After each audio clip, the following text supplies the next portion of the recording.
Hey everyone, it's Milo here for the Fellowship of Acoustics and welcome to a new episode of New Arrivals. Glad you're back, glad I'm back here with some beautiful guitars. We're going to find our 4 favorites of the week, the new arrivals that came in, and then it's up to you to pick your favorite. You can leave a comment down below or vote in the poll on the community side of our YouTube page. Last week we had some beautiful acoustic guitars. We had a beautiful Collings, a boot burst that was really nice. With mini humbuckers, but you all chose the Martin D28 Rich Robinson, which was Erwin's favorite. Great sounding D28 style guitar. Let's quickly dive in and see what we can find. We're going to start off with some booty guitars, some second-hand booty guitars from Goodall, our friends over at Goodall. Laura and I thought that Goodall was from Ireland, but they are from Tennessee in the United States and from a town called Sparta. Insert clip here. So we have 2 beautiful guitars. Let's open them both. All right, what are we looking at? Let's start with this one. We have a traditional OM from 2017.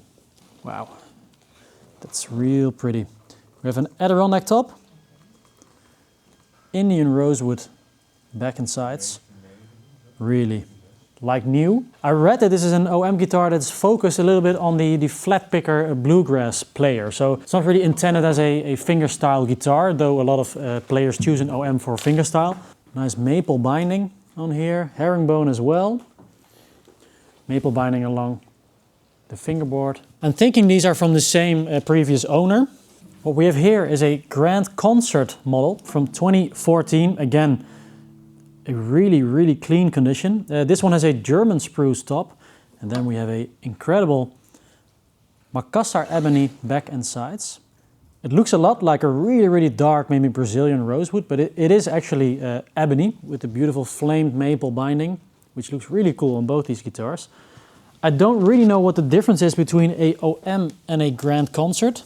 If you put them next to each other, they're almost the same size, the same depth as well, but that doesn't really matter. Let's compare them in terms of sound.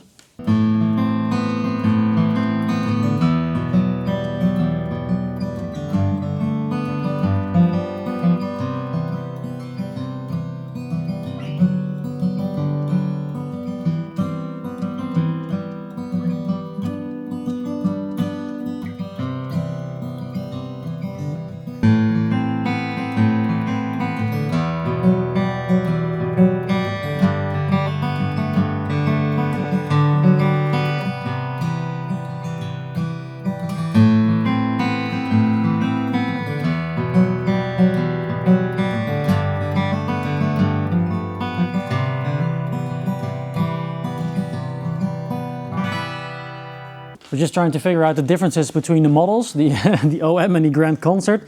There's not a lot of difference between them. We think it might be the braces on the inside.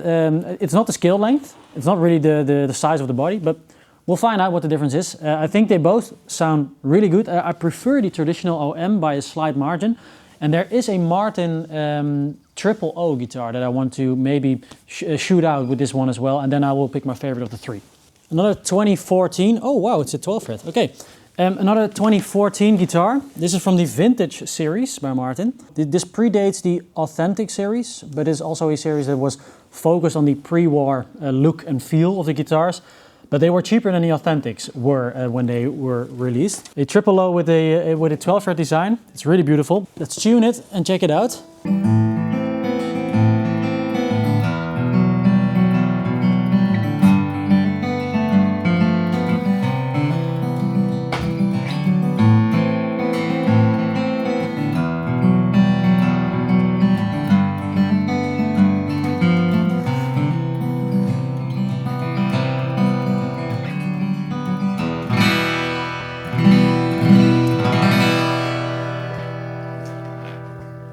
If I'm honest, this is my favorite sounding guitar of the 3. I really like the sound of the Goodalls, but they have a modern taste to me. They sort of a modern high-end, a little bit more bright.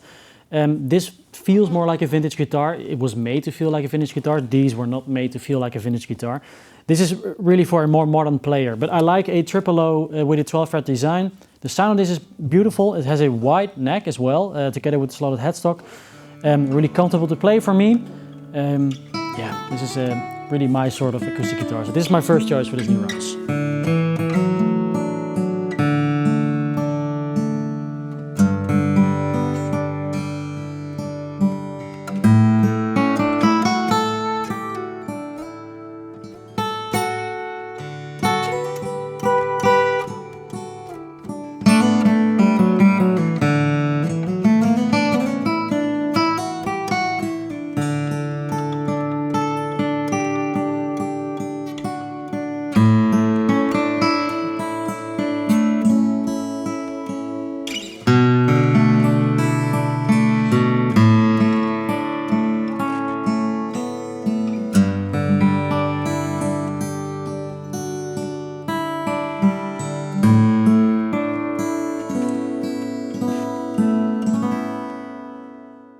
All right, we're going back in time. I'm going to grab 2 instruments. All right, it's Beatle time. I think we're going to open this one first. Yeah. So a violin bass, a Hofner violin bass from 1964 actually.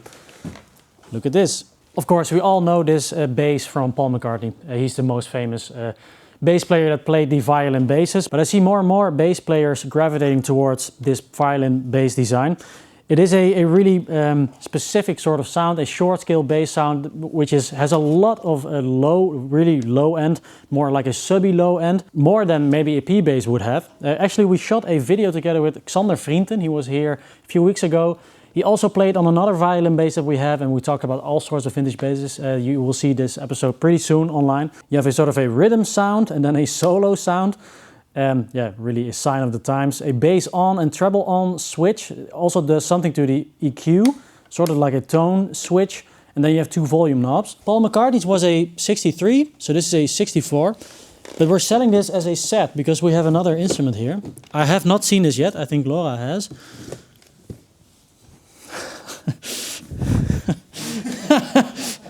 Yeah, it said matching guitar, and it does match. I think this set came from a violin bass aficionado who wanted to have a guitar that matches the bass.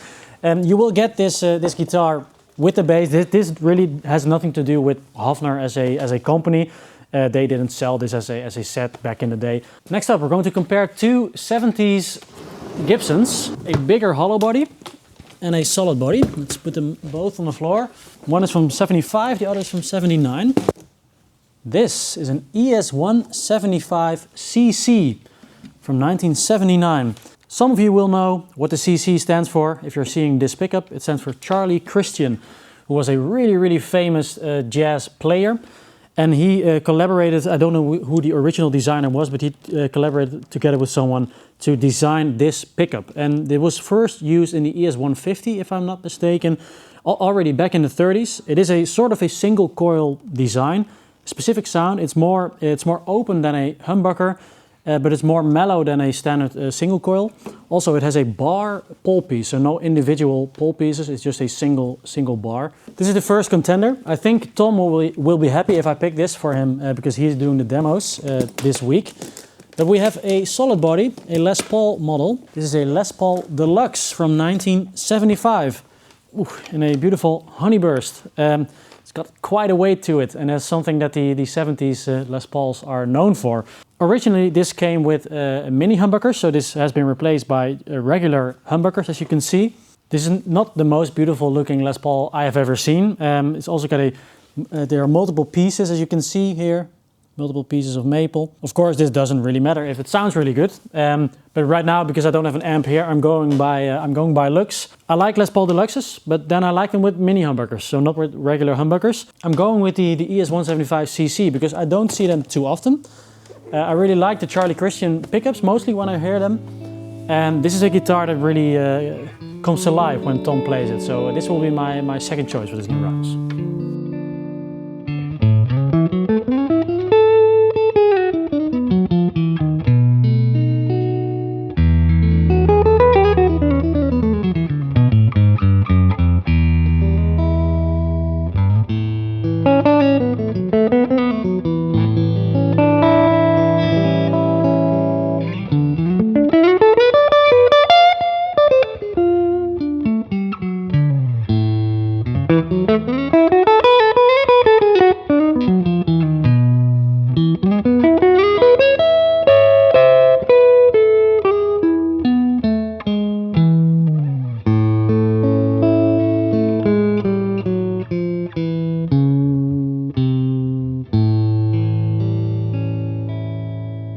Something for the bass players. What we have here is a Super P. It's a 5-string. Check that out. From Dingwall. Another bass that we also discussed together with Xander Vrienden. And we discussed another Dingwall that we have in the store. That was a Leland Sklar signature. He plays Dingwalls right now. They are known for their multi-scale designs. So as you can see, fan frets. So you have a different tension on the strings, on the higher strings compared to the lower strings. Especially when going 5-string, that's really nice to have some extra tension on the lowest strings. They only use all the highest quality parts, so you have all hip shot hardware everywhere.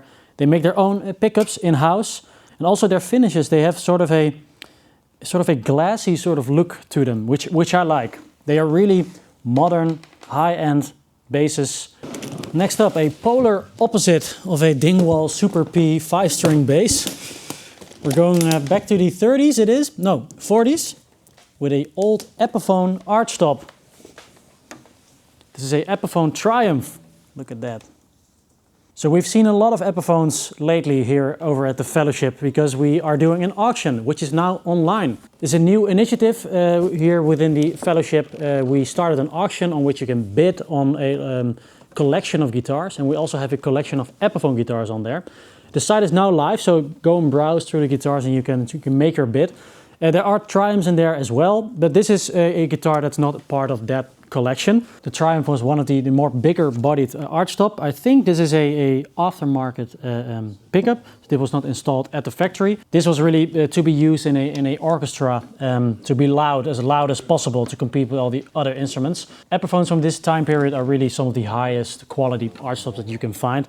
We also made a short documentary about all these Archtops, which you will also find on our YouTube channel. But we're staying in sort of a jazz guitar realm because we're moving over to one of the best jazz guitarists alive. I saw him yesterday at the Concertgebouw in Amsterdam, Julian Lage, and he has a signature with Collings. I think I also briefly showed this guitar last week. This is his OM1A. The A is for Adirondack, based on his 0018 from 1939. And the tour that he's doing right now, he's on his own, just one chair, one guitar, one man and one microphone for an entire evening, and it sounds incredible. He really is one of the best around. So let's see how this guitar will sound.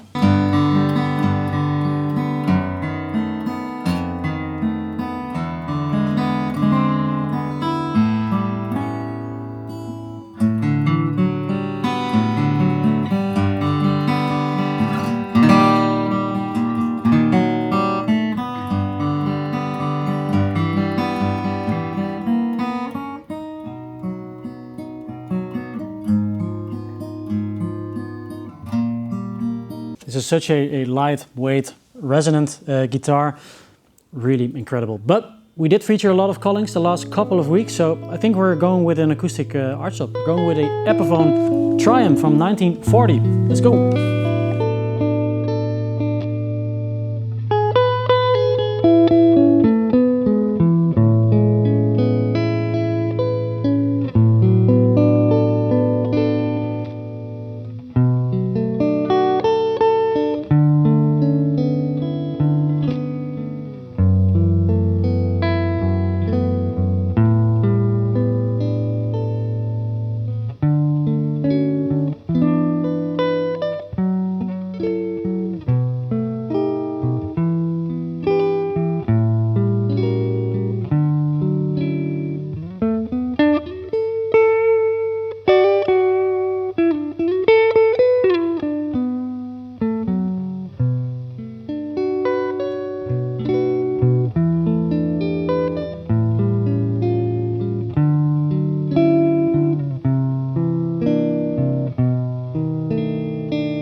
For our fourth and final choice, I think we're going back to acoustics because we have two more sort of big Archtop jazz guitars. We have one acoustic, and I want to choose another steel string. We have a 12 string in here, and I'm going to compare it to another Collings. Let's save the 12 string for last. We're going to start with this Collings guitar. Another Collings. I'm sorry if you hate Collings, I don't know why, but we have a lot of Collings the last few weeks. Another beautiful 12 fret. This is a DS2H from 2023, a dreadnought with a 12 fret, which automatically moves the sound hole a little bit more towards the middle of the box, and you get a lot of boominess and power, which is really nice. Sometimes you need to take it away in a mix if you EQ it, but that's fine. In a room it sounds beautiful. We have Indian rosewood back and sides with a Sitka top, I think. It is a Sitka top, yeah. And the second appearance of a slotted headstock today, which looks beautiful with the beautiful plate on it as well. Let's see how this one sounds.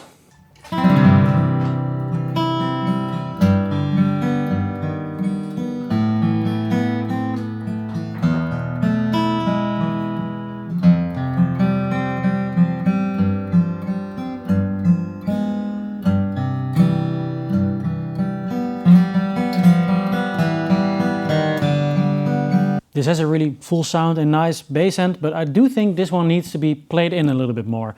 I don't think the previous owner played this one a lot. Also because there are almost no signs of wear on this. It feels a little bit stiff right now, so I think this is, of course, it is a big box of wood as well, so that it needs a lot of work to open up. This one needs that work, but I'm sure this will sound really, really pretty once it opens up. We're going to another 12-fret dreadnought design, and this time it's a 12-string. This is a D1220 from 1967. Another slotted headstock. Some more tuners on there. We have a Sitka top. We have mahogany back and sides. So it's more of a D18 style dreadnought. For all the Gen Zers out there, or even younger, this is an actual Martin from 1967. I really love Martin dreadnought 12 strings because they aren't as big and bold sounding as the jumbo 12 strings. So they are a little bit more mellow, especially combined with a mahogany back and sides.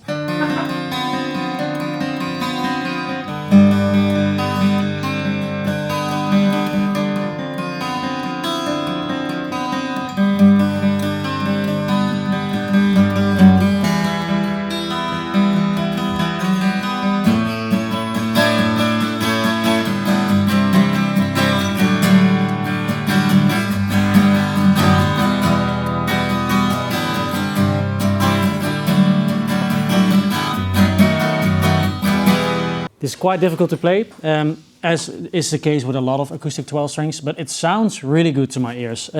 So I'm really tempted just to go with this one as my fourth and final choice. Second Martin of the day, second 12-fret Martin of the day. So we had a beautiful TFOA 28VS from 2014, two big acoustic jazz Archtops, and now a 12-string to end the day with.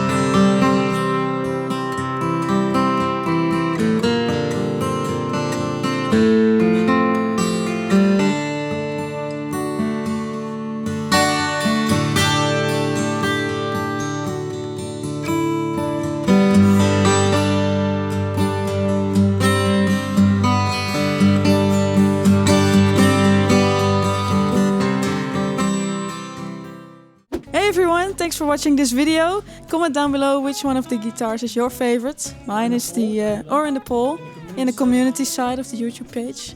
My favorite is the 12-string, so I'm curious to see what your favorite is. Please leave a like and see you next week. Bye bye!